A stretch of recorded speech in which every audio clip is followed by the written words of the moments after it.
ঘর থেকে বেরোনি বা কেন আর ঘরে ফেরেনি বা কেন? বাংলার মুখ্যমন্ত্রী মমতা বন্দ্যোপাধ্যায় এই যার কথা বললেন মৌসম নূরকে সব কিছু দিয়েছিলেন। তাকে দলের সভাপতি করেছিলেন, তাকে রাজ্যসভার সাংসদ করেছিলেন। এখন উনি যদি বিজেপির হাতে তামাক খেয়ে বিজেপিকে আরও বেশি শক্তিশালী করার জন্য যদি তিনি অন্য কোনো দলে মুভ করেন, সেটা ওনার পার্সোনাল ম্যাটার। কিন্তু বাংলার মুখ্যমন্ত্রী ওনাকে সব কিছু দিয়েছিলেন, উনি সব কিছু ভুলে গিয়ে এখন যদি অন্য কিছু বলেন সেটা উনি বলতে পারবেন। কিন্তু বাংলার মানুষ মমতা বন্দ্যোপাধ্যায়ের সাথে আছে, আমাদের সেনাপতি অভিষেক বন্দ্যোপাধ্যায়ের সাথে। 18 সালের পঞ্চায়েত নির্বাচনে এই মৌসম নূরী কংগ্রেস দলে ছিলেন। তিনি যখন সর্বহারা হয়ে গেছিলেন, যখন সারা মালদা জেলার মানুষ সমস্ত পঞ্চায়েতে গোহারা হেরে গেছিলেন, তখন তিনি দেখলেন যে কংগ্রেসের তার খাওয়াটা শেষ।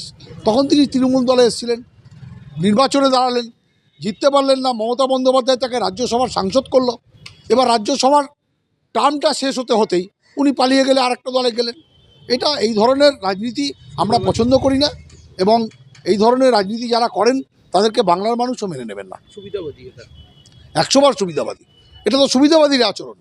যাকে মমতা বন্দ্যোপাধ্যায় সব কিছু দিলেন, তিনি যখন ক্রুশিয়াল টাইম, যখন এসআইআরের বিরুদ্ধে মানুষ দিশাহারা, মানুষের ভোটাধিকার হরণ করে নেওয়ার চক্রান্ত করছে সাম্প্রদায়িক দল বিজেপি, তখন সেই বিজেপিকে শক্তিশালী করার জন্য তৃণমূলের বুকে ছুরি মেরে কেউ যদি